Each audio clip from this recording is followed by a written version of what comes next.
तो चलिए आज अर्जुन की कहानी से जानते हैं कि कैसे एक इंसान की पक्की आस्था घोर निराशा के अंधेरे को भी चीर सकती है। ये सिर्फ एक कहानी नहीं है, बल्कि उम्मीद की एक जबरदस्त मिसाल है। ये एक ऐसा सवाल है जो कभी ना कभी हम सबके मन में आता है ना, जब लगता है कि अब कुछ नहीं बचा, सब खत्म। तो क्या तब भी उम्मीद की कोई किरण बाकी रहती है? अर्जुन की कहानी इसी सवाल का जवाब है, और ये जवाब शायद आपको हैरान कर दे। तो हमारी कहानी शुरू होती है एक बहुत ही भयानक संकट से। एक ऐसा सूखा जिसने सिर्फ जमीन को नहीं बल्कि लोगों के दिलों को भी पूरी तरह बंजर बना दिया था। जरा सोचकर देखिए, एक ऐसा गांव जहां आसमान से मानो आग बरस रही है और धरती प्यास से तड़प रही है। कुएं सूख चुके हैं, खेत बंजर पड़े हैं और हर चेहरे पर बस निराशा ही निराशा है। पता है, जब महीनों तक तकलीफ झेलनी पड़ती है तो हिम्मत जवाब दे ही जाती है। गांव वालों के साथ भी यही हुआ। उनकी प्रार्थनाएं जैसे कहीं खो सी गई थीं और धीरे धीरे उनकी आस्था भी उस सूखी जमीन की तरह चटकने लगी थी। लेकिन जब पूरा का पूरा गांव इस निराशा के अंधेरे में डूब रहा था, तब भी एक दिया था जो जल रहा था। ये दिया था अर्जुन, एक ऐसा नौजवान जिसकी आस्था बिल्कुल अडिग थी। अर्जुन के पास दुनिया की दौलत भले ही नहीं थी, लेकिन उसके पास कुछ ऐसा था जो सबसे कीमती था। महादेव पर एक ऐसा विश्वास जो किसी भी तूफान में हिल नहीं सकता था, और एक ऐसा प्यार जो पूरी तरह से निस्वार्थ था।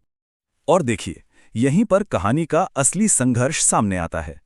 एक तरफ थे हताश गांव वाले जिनकी सारी उम्मीदें टूट चुकी थी, और दूसरी तरफ था अकेला अर्जुन, जिसकी आस्था एक चट्टान की तरह मजबूत थी।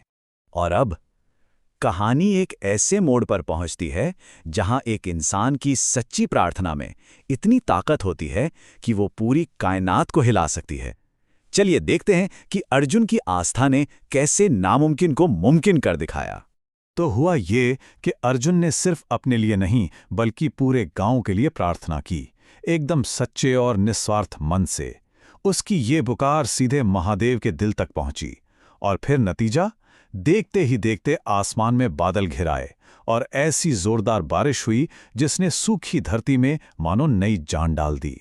ये सिर्फ बारिश नहीं थी, ये एक चमत्कार था। एक पल में एक इंसान की सच्ची आस्था ने जैसे कुदरत के नियमों को ही मोड़ दिया था।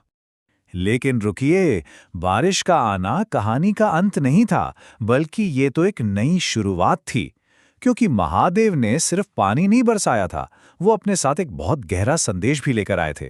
जरा सोचिए उस पल के बारे में जब गांव वालों ने अपनी आंखों के सामने स्वयं महादेव को देखा। उनका आना उस बारिश से भी कहीं बड़ा वरदान था, क्योंकि वो अपने साथ ज्ञान का उजाला लेकर आए थे। महादेव ने उन्हें दो बहुत जरूरी बातें सिखाईं, न्याय और करुणा। उन्होंने समझाया कि सच्ची भक्ति सिर्फ पूजा पाठ करना नहीं है, बल्कि एक दूसरे के साथ न्याय से रहना और मुश्किल में पड़े लोगों के लिए दिल में करुणा रखना है। शायद सूखे के उस संकट में सब अपनी अपनी चिंता में इतने डूब गए थे कि यही भूल गए थे कि समाज की असली ताकत तो एक दूसरे का साथ देने में ही है। तो फिर अर्जुन की इस कमाल की कहानी से हमें सीखने को क्या मिलता है? इसका असली सार क्या है? देखिए, इस कहानी का सबसे बड़ा सबक तो यही है कि सच्ची आस्था में किसी भी संकट को पार करने की शक्ति होती है। जब सबने उम्मीद छोड़ दी थी, तब अकेले अर्जुन के विश्वास ने पूरे गांव को बचा लिया। और ये एक वाक्य इस कहानी का जैसे पूरा निचोड़ है। ये एक भरोसा है कि जब भी दिल से कोई पुकार निकलती है तो उसे हमेशा सुना जाता है, चाहे हालात कितने भी मुश्किल क्यों ना हो। तो ये कहानी हमें एक बहुत ही अहम सवाल के साथ छोड़ जाती है। आज की इस भाग दौड़ भरी दुनिया में हमारे लिए सच्ची आस्था का मतलब क्या है? इस पर सोचना तो बनता है।